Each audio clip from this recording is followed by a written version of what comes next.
Hello, everyone. We have got the most remarkable guest today. Sedale Turbovsky is the CEO and founder of Egeria Corporation. He's a remarkable entrepreneur. I am so excited to introduce you to him and to have you learn more about what he's doing. So stick around. You don't want to miss this episode. Welcome to the Your Mark on the World show with your champion of social good, Devin D. Thorpe. This episode is made possible via the support of our sponsors, including Johnson & Johnson's Caring Crowd. Sedale, welcome to the show. Thank you. So excited to be here. We're thrilled to have you, and very intrigued by what you're doing at Egeria with looking at public funding. So, golly, you better tell us about what you're doing in your own words, because I'm going to gum it up if I put it in my words. All right.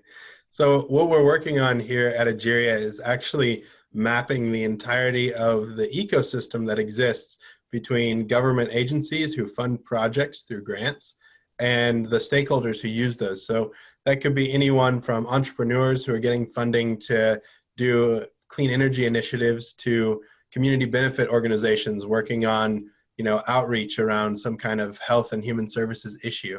And it's really a far-reaching project. And so what we're focusing on doing is streamlining the creation of public-private partnerships, because there's a ton of really awesome people doing incredible things, and the government typically spends money to help support those initiatives. And the unfortunate thing that happens right now is that there's a lot of folks who don't have the access to that funding. And so what happens is you get the same people who come back time and time again and pick up that grant funding and don't really foster any kind of innovation because they don't really have any competition. And so we're working on a project that improves transparency, improves access, and improves equity in terms of giving everyone a fair shot at participating in these funding programs. Excellent. This is such important work. Now, you're working on, essentially, it's a software as a service application. Is it ready? Can people check it out now? It is almost ready. So we will be releasing our beta version of this platform towards the end of June. And what we're doing right now is really engaging stakeholders around this great opportunity. So if there's nonprofits out there or other individuals who are looking to learn more about grant funding or public funding, we'd love for you to come to us and explain kind of what you're looking for and how we can potentially help you. We have a really good idea of the challenges that face nonprofits and community benefit organizations, entrepreneurs, and others working with the government. But we're really, open to hearing more about what you've got going on and how we might be able to improve the product that we're developing to really serve your needs. So how can people connect with you? So you can visit us at egeria.io. That's egeria.io. And you can also find me on LinkedIn. I'm happy to connect. If you send me a message and mention that you're interested in learning more about this opportunity, just look me up, Sedale Turbovsky. I'm a pretty unique individual, so you'll be able to pick it out from the hair and the beard. Okay, so so if you're listening to this, Sedale has quite the hair. We're talking 1970s afro. Yep. And a nice little. He's sporting a nice beard. So when you're looking for him on LinkedIn, look for that. Yeah. Very handsome guy. So, listen, Sedale, how did you come upon this need that you decided you wanted to help solve? So a few years ago, we were working on a startup that helped companies integrate alternative fuels and advanced vehicle technology into their operations. And we helped them purchase technology, we helped them integrate it, and then help them monetize it over time. And we were funded by the Energy Commission in the state of California to do a lot of this really important work in terms of addressing environmental justice issues across the state of California. And as we pursued this pathway of working with the government, not only was the process just terribly inefficient, but we ended up having to hire a management consulting firm to actually take care of the contract for us and help us work through the issues.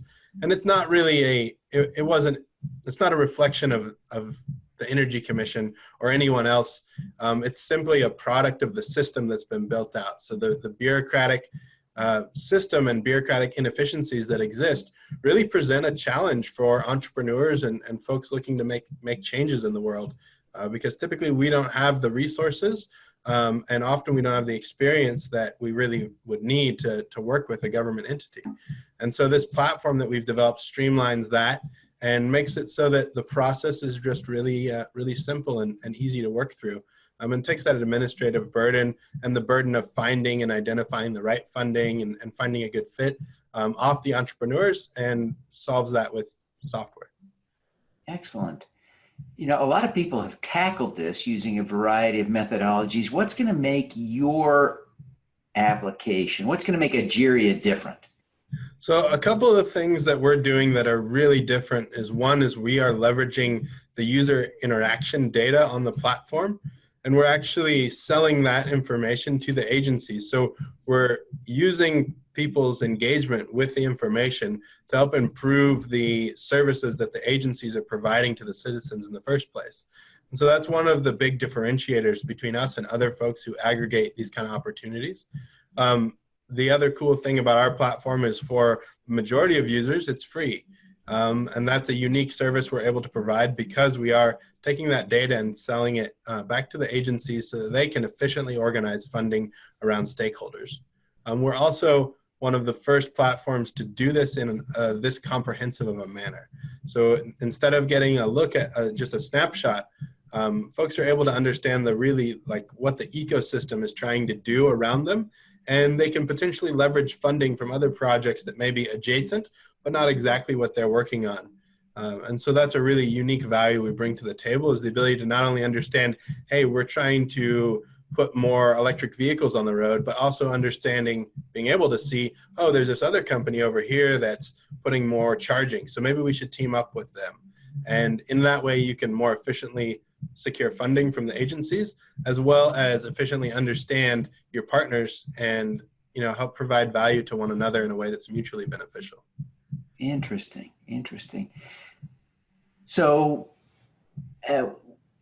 will this database essentially have funding sources from the federal government, state governments, municipalities? What are the sources of funding that you envision? Yeah, so we plan on including state, federal, local funding from special districts, and eventually expanding into corporate giving as well, and endowments and other private funds. Once again, the idea being to capture this ecosystem map of data so that people can really understand the opportunities in front of them and leverage the vast network of funding that's really out there. Interesting, interesting. Tell us a little bit about the team that you've got working with you. I suspect you can't do this all by yourself. No, not at all. So we have an incredible group of advisors that help us understand the space. We have a couple of great. We have a data scientist first. I guess I'll bring her up first. Her name's Sadie St. Lawrence, and she is the head of data at VSP Global. And she helps us understand better about how to kind of configure our data products, gives us great insight into really the products that we're developing.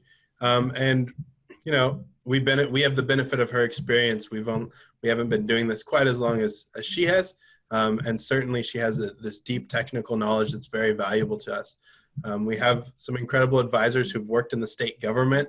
They've been able to really not only connect us to the right stakeholders to do some kind of customer interviews and that kind of thing, but they also, you know, help keep us on the straight and narrow in terms of understanding how to sell to governments and how to provide real value to the agencies and how to format our products so that it's something that's useful to them.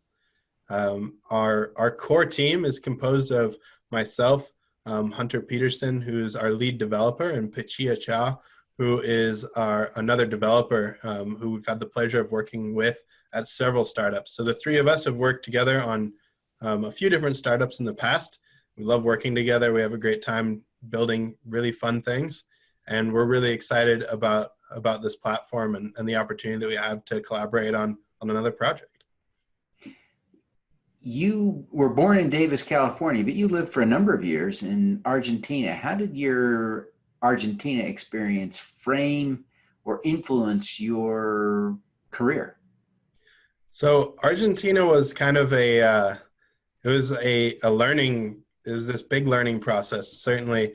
It was one of the first places that I lived right out of high school without any kind of other network of people. So I made a lot of new friends. I learned a lot of new things. But I think chiefly one of the things that impressed me about Argentina is just they have a unique approach to business that is very much not something that we do in the United States.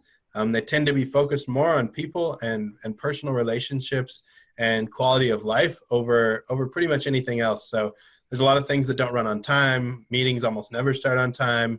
They take the siesta. They sleep for like 4 hours in the middle of the day, which is awesome. But certainly that relaxed and really fun approach to business was just huge. And it's a huge part of how we've tried to construct our team. A few years ago, we were able to just take a bunch of time off. We went and rafted the Grand Canyon and took our whole team and went out and enjoyed nature.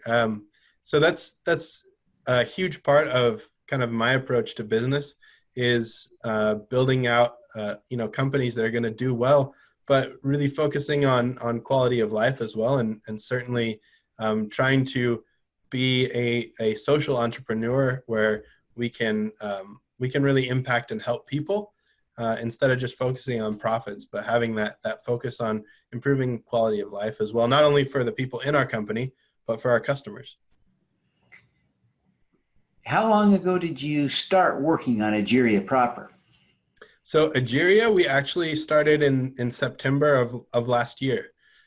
So we incorporated at that point and built out the basic idea and just a rough deck, and started kind of looking around and trying to figure out what we were actually going to do. And as I mentioned before, it was born out of our personal frustration raising money from the state. And as we looked at the wider ecosystem of people and stakeholders, we realized that there's a lot of nonprofits and disadvantaged communities and underserved populations who, for a variety of different reasons than what we experienced, also don't have access to the money in an efficient they don't have efficient means of identifying funding or an efficient means of understanding their opportunity to work with the government and to benefit from all this money that's just being poured into the industry. And so we began doing customer interviews and started prototyping things. And that's really, we've now gone through a couple phases of rough prototypes and built out towards our beta, and we're on track to release that beta shortly here. So we're really excited about all the support we've already gathered from the community, and we'd love to gather more information and more support, because we think this is something that's not only going to revolutionize the way people engage with government, but also really improve the general populace's ability to harness the really powerful economic opportunity that exists in working with the government. As you look back on your career, your short career, what are you most proud of having accomplished? I think the thing I'm most proud of is having built out this team of willing people that just are in my network, I should say. It was really actually an incredible moment when we kicked off the kind of first board meeting of Egeria, and we sat down and we were all introducing each other. And, it was apparent to me, I realized, I was like, oh, all these people are here mostly because I asked them to be here. I said, hey, do you want to come do this thing with me? And they showed up, which is really cool. And, something that, made me feel really, really awesome. I was really excited to have that kind of response from people who, these aren't just ordinary people. These are people who get things done. These are really, high achieving, high powered people who have made their mark in the world. And then they're just willing to come on board and help advise us and put us in the right direction. So I think that's one of the things I'm most proud of, is having just been able to connect with these people, and having their support is an exceptional blessing for me. Yeah, excellent. What is the most important lesson you've learned? Definitely just to get out of the way. There's a lot of smart people in the world and a lot of really smart people on our team. And the worst thing that, I can do is stand in the way of them achieving and building and leveraging their expertise. So that's one of the things I frequently remind myself, especially in conversations. And I know our CTO, Hunter, probably feels it the most acutely because we talk a lot. Where I'll start going down this road. I'm like, hey, we need to do this thing and this other thing. And I'll be like, wait a minute. Actually, Hunter, you tell me what we need to do when it comes to this stuff, because you actually know what's going on. And I just kind of think I know. And so that's really important, is just to get out of the way and let people do what they're really good at. And that's been of exceptional service to me, having learned that, because we go a lot farther when everyone works on what they're good at. Yeah, great point. Why was this, you shared this experience of the grant process you went through with the state of California, but everyone who's ever received a grant has gone through that similar process. It didn't end up where you did. Mm-hmm. Why do you think you ended up where you did? Why did you launch Egeria? One of the things I think that becomes apparent the more I think about, the way I relate to the world around me, is that I have a hard time dealing with the status quo of just like, hey, we're just going to do this thing that's really inefficient and terrible. I really enjoy changing stuff, and I love, you talk to any of my friends, I'm always talking about some new piece of technology. I'm definitely what you call an early adopter, where I love the new things that are coming out that, maybe and maybe not will help to work to make things more efficient or make life better. So I'm always looking for those things. And this seemed like a really, really terribly inefficient process. And as I thought about it more, it seemed like something that I could change. And so it's just part of kind of my nature, is to work on changing things. I love new stuff, and I love making things more efficient, making things better. And sometimes, I make them better and not everyone agrees with me that it's better. But, at the end of the day, I do love that. And so I think that's a big part of it, is not only did I have the resources and the knowledge and the team to go tackle this problem, but it was a problem, and it was a real problem that, cut us. It was something that hurt. We were like, this is the worst. It's terrible. And it's not just terrible for us, it's terrible for all these other people. And the more you dive into it, the more serious you realize the issue is of there's this huge government bureaucracy that's pouring trillions of dollars into a system that's broken and just favors these incumbents, these massive companies or well-established or niche companies who come in and scoop up the same funding every year, every funding cycle. They're like, yeah, we can count on that money. And it's not fair and it's not equitable. And so it was this problem that we're like, oh, this hurts. And then we realized we're like, this is insane. It's terrible.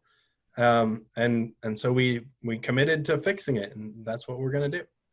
That's great. That's great. Sedale, what is your superpower? I think my superpower is, and I read this because you sent that along, and I was thinking about it. And I have to say, I think my superpower, honestly, is just kind of rallying people to do stuff. I don't claim to be, and I'm not particularly any kind of brilliant software developer or, specifically a super, excellent consultant or anything like that.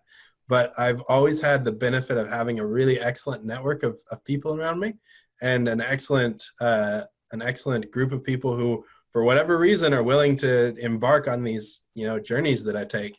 And so that's, I think that's my superpower when I think about it, is just rallying people who want to go do stuff and convincing them somehow to jump on board. So that's great.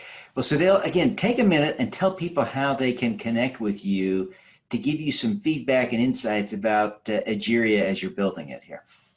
Yeah, so we have a website up. It's egeria.io, and we would love to have people hop on there and take a look at the video, take a look at the survey. If you fill out the contact form on the website, we'd love to hear your experience with working with government funding. So you can find all of that at egeria.io,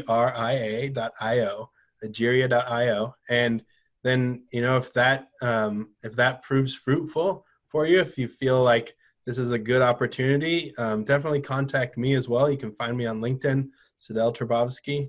I don't think there's a lot of Sedale Turbovskys, so you should be able to find me pretty quickly. And my profile is open, so send me a connection and mention that you're interested in either partnering with us or learning more about what we're doing, because we're definitely trying to build a community around this, a community of people who want to understand better what's happening with government funding and how they can, participate and benefit and build better things in their communities. So that's great. Well, we will be excited to have you back when you get things up and running and we can get a report on how people are using this successfully. But thank you so much for taking the time to be with us today, and we wish you every success in pulling this off. Thank you. Really appreciate the time, and I look forward to coming back and telling you what we've got going on. Excellent. Let's do some good. At Caring Crowd, we believe everyone has the power to make a difference. Through our crowdfunding platform for community health, we empower passionate people to drive real change. Whether you work for a nonprofit organization, volunteer, or want to get involved for the first time, you can post a campaign on Caring Crowd. Join us, because caring is where change begins. Thank you for listening. Devin Thorpe's mission is to end extreme poverty, improve global health, and mitigate climate change before 2045 by finding and sharing the stories of those who are doing the most good. You can join with other listeners to accelerate Devin's mission by visiting helpdevin.org right now.